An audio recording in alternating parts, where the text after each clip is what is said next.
ਜਾਣ ਦੇ ਗੇਰ ਪਾ ਗੇਰ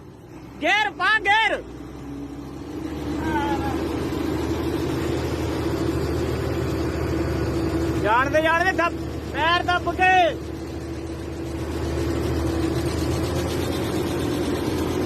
ਢੰਗ ਨਾਲ